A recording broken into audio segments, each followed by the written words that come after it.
Viewers আসসালামু আলাইকুম, welcome to my channel travel blogs bike থেকে মোটোব্লগ আজিজ সাথে আছি আমি। তো বের হয়ে গেছি স্কুলের উদ্দেশ্যেই। তো চলেন আজকে জিনিস একটা শেয়ার করব। আজকে একটা খুবই গুরুত্বপূর্ণ একটা ভিডিও হতে যাচ্ছে। যারা নতুন বাইক কিনেছেন বা কিনবেন ভাবতেছেন তাদের সিকিউরিটির জন্য যেটা আপনারা লাগিয়ে থাকেন বিভিন্ন ধরনের লক, যেগুলো আপনার ডিজিটাল লক বলে, টাচ লক, মোটো লক, অনেক ধরনের লক আসছে। তো এই সম্পর্কে আসলে এই বাস্তবতার সাথে কিছু কথা বলার চেষ্টা করব। তো সাথে থাকুন, আশা করি আপনাদের উপকারে লাগবে। তো যারা ভাবতেছেন লাগাবেন বা লাগিয়েছেন টোটালি তাদের জন্য, বিশেষ করে যাদের নতুন বাইক, শখের বাইক, সিকিউরিটির বিশেষ কথা আসলেই আমরা বুঝি। আপাতত সব লকই আসলে এই চোরেরা খুলে ফেলে।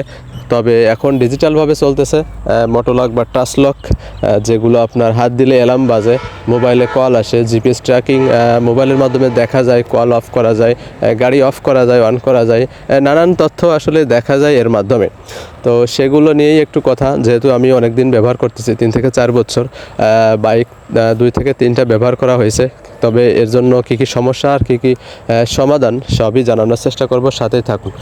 তো প্রথমত বলবো, আপনারা যারা লাগিয়েছেন তাদের জন্য একটাই কথা, বাইক যদি আপনি ফেলায় রাখেন 3 থেকে 5 দিন, 7 দিন, 1 মাস, যারা লাগিয়ে রাখেন, লাগানোর পরে বাইক ফেলে রাখেন, তাদের জন্য অবশ্যই ক্ষতি। বিশেষ করে এর যে চার্জিং সিস্টেম, এটা গাড়ির ব্যাটারি থেকে আপনার জিপিএসের যে ব্যাটারিটা আছে এটা চার্জ নেয় অটো। তো গাড়িটা যদি পড়ে থাকে তাহলে ওই চার্জ সিস্টেমটা আপনার অফ হয়ে যায়, যার কারণে আপনার গাড়ির ব্যাটারিটা সমস্যা হয়ে যায়, যার কারণে এটা পরে স্টার্ট হয় না, যেটা আমার হয়েছে। অনেক দিন পড়ে থাকার ফলে আসলে আমি বুঝতে পারিনি বা জানি না ওইভাবে যে এরকম কিছু হবে। বলছিল যে গাড়ির ব্যাটারি থেকে আসলে এই চার্জটা হয় বা এটা চলে থাকে, ব্যবহার হয়ে থাকে। কিন্তু আসলে যখন বাইকটা অনেক দিন পড়েছিল, দেখি যে আসলে এই ব্যাটারির চার্জ শেষ হয়ে গেছে, কারণ ওই ব্যাটারির চার্জ থেকে আপনার জিপিএসের ব্যাটারিটা চার্জ হয়, যার কারণে এক পর্যায়ে গাড়িটা যেহেতু পড়ে আছে, সেহেতু আপনার চার্জ সিস্টেমটা কি হয়, বন্ধ হয়ে যায়। যার কারণে আপনারা যারা তাদের সমস্যা, বাইক পড়ে থাকে বা চালানো সম্ভব না, নানান সমস্যা হতে পারে। তো সেক্ষেত্রে আপনাদের চেষ্টা করতে হবে বাইক 2 থেকে 3 দিন পর পর একটু স্টার্ট দিয়ে রাখা, কারণ স্টার্ট দিলে কি হয়, বাইকটা আবার অন হয়, ব্যাটারিটা আবার সচল হয়, আর ওই সচল ব্যাটারি থেকে আপনার জিপিএস ব্যাটারিটা আবার অন হয় বা ও চলতে থাকে, কারণ ওর ব্যবহার অল টাইম চলতেই থাকে যদি আপনি গাড়ি অফও রাখেন। তো সেই ক্ষেত্রে অবশ্যই আপনারা গাড়ি স্টার্ট দিয়ে রাখলেন কয়েকদিন পর পর যদি পড়ে থাকে, এই হলো প্রথমত।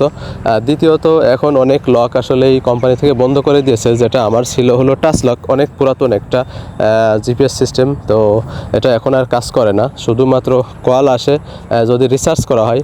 তবে এখন শুনেছি এখন জিপিএস চেঞ্জ করতে হলে প্রায় 3 থেকে 4 হাজার টাকা খরচ আছে, অন্য রাউটারের আওতায় বা অন্য নেটওয়ার্কের আওতায় আনা যাবে। কিন্তু আমি আপাতত করিনি, আপাতত শুধুমাত্র কলটা আসে আর অ্যালার্মটা অন অফ এটা চলতেছে, কিন্তু ট্র্যাকিং সিস্টেমটা আপাতত বন্ধ আছে, যেহেতু পুরাতন ভার্সন। তবে নতুন ভার্সনে এগুলো পরিবর্তন করা হয়েছে। তো এই ছিল প্রথমত সমস্যা। আর সমাধানও এটাই মনে হচ্ছে আমার কাছে, যদি আপনারা ব্যবহার করে থাকেন তাহলে অবশ্যই স্টার্ট দিবেন। অনেকদিন পর পর যদি সমস্যা হয় তাহলে ব্যাটারিটা বসে যাবে, যেহেতু আমার হয়েছে। আমার ডিসকভার 125-এ ব্যাটারিটা বসেই গিয়েছিল, যেটা একদমই সম্ভব হয়নি উঠানো। পরে সেটা খুলে নিয়ে বা বাইক ঠেলে নিয়ে আসলে গ্যারেজে যাওয়ার পরে অন্যভাবে চার্জ দিয়ে এরপরে ব্যাটারিটা ওঠানো হয়, পরে সেই ব্যাটারি চেঞ্জ করা হয়। এই হলো অবস্থা, যাতে আপনারাও এই সমস্যায় না পড়েন। তো সেহেতু ভিডিওটা আসলে তাদের জন্যই। তো যারা লাগিয়েছেন বা লাগাবেন ভাবতেছেন, তারা অবশ্যই এটা মাথায় রাখবেন, ঠিক আছে? এই হলো বিষয়। আর দ্বিতীয়ত, আসলে আমি এখন FZ ভার্সন 2 ইউজ করতেছি, যেটা ভাবিনি এটা এভাবে সমস্যায় পড়ব, কারণ এটা 2 থেকে 3 দিন সম্ভবত বন্ধ ছিল, রমজানের কোনো একদিন। পরে দেখি গাড়ি আর স্টার্ট হয় না, কেন? পরে দেখি যে এই অবস্থা। তো আসলে খুব খারাপ লাগে, যে খুব খারাপ একটা অবস্থা। তো যাদের পরামর্শ, অনেকেরই পরামর্শ যেটা লাগানো না লাগানোই ভালো, কিন্তু আসলে নতুন বাইক, শখের বাইক, এজন্য একটু ভয় লাগে। যার কারণে আপাতত জিপিএস লকটা দিয়ে একটু সান্ত্বনা পাওয়া যায়, এই আছে কথা।